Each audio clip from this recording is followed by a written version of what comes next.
Now, the streaming business, you guys have been growing incredibly fast among your subscribers and bringing in new subscribers for that matter. What are the advantages that you have in the DVD world that maybe you don't bring to streaming? And then let's talk about the competition. Well, in streaming, we have so many advantages that we actually don't have in DVD. Mostly that it's so compelling for consumers. Right. And now we compete in a much broader, we compete globally, right now just Canada, but we'll be expanding beyond that because streaming allows us to do that. Competing in television shows in addition to movies.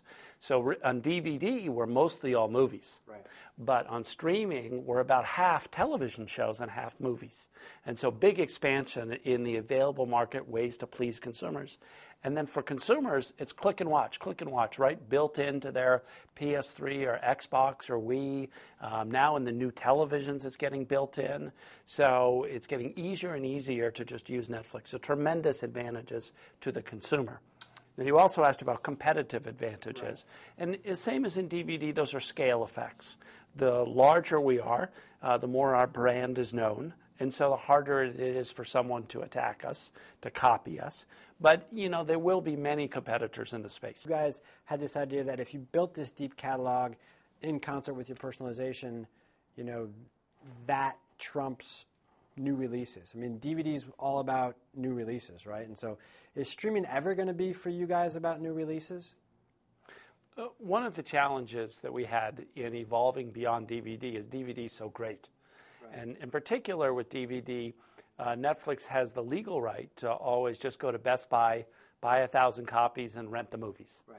And so we could be comprehensive. We have, 100,000 titles, have every DVD, because it's pretty easy to go down to Best Buy and get those DVDs.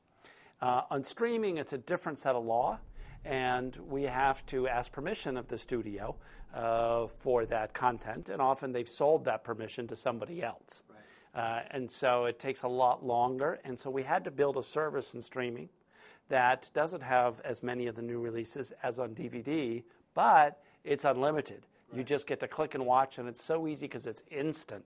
There's no more waiting for the post office. Just click and watch, and it's so addictive.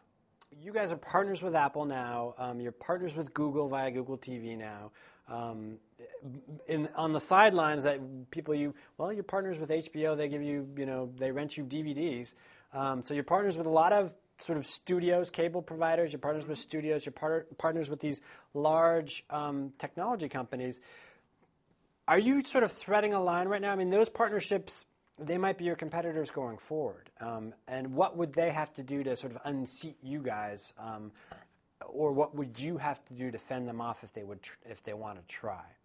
Well, it's always hard to tell in advance. What happens in general is large companies that enter new markets, say against Netflix, they'll have some plan. Maybe there'll be better Facebook integration than we ever considered, or maybe it's ultra high def, or maybe they have sports programming and we don't. And so they'll have some angle by which they think they can differentiate as they compete.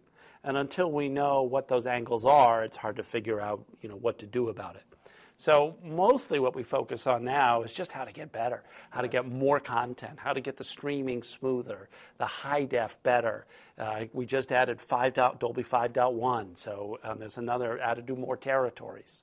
And so our focus for now is not on the competitors, but just how do we race ahead and please more and more consumers. Let's talk about competition a little bit more. And we, for full disclosure, are owned by Time Warner, and among the companies that Time Warner owns is HBO, which will not license streaming content to you guys. They're a partner on the one side, but they're going to be a competitor, aren't they? Well, HBO has an incredible brand, and really they're in two businesses. One is aggregating movies from other people, right, and one is creating amazing shows like Boardwalk Empire. On the first business, packaging movies from other people, we're arguably a competitor over time. Right. On the second business, which is creating great episodic content that wins amazing numbers of Emmys, we're a natural customer. So we hope to build a very large customer base and then be able to write them very big checks to be able to carry that content. So on one part of their business, we're competitor. On another part, we're natural supplier.